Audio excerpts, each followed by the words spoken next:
క్రీస్తు దినమునకు నిష్కపటులను నిర్దోషులు కావాలనని ప్రార్థించుచున్నాను. ఫిలిప్పులకు రాసిన పత్రిక 1వ అధ్యాయం 11వ వచనం.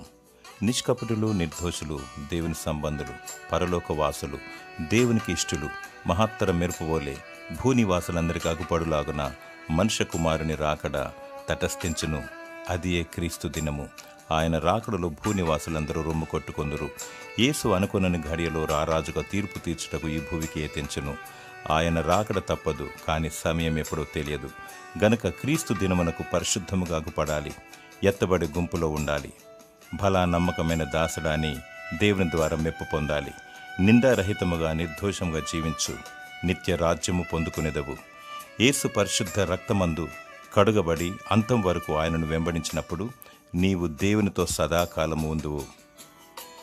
దేవుడు నీకు జీవ కిరీటము దయచేయునుగాక. ఆమేన్.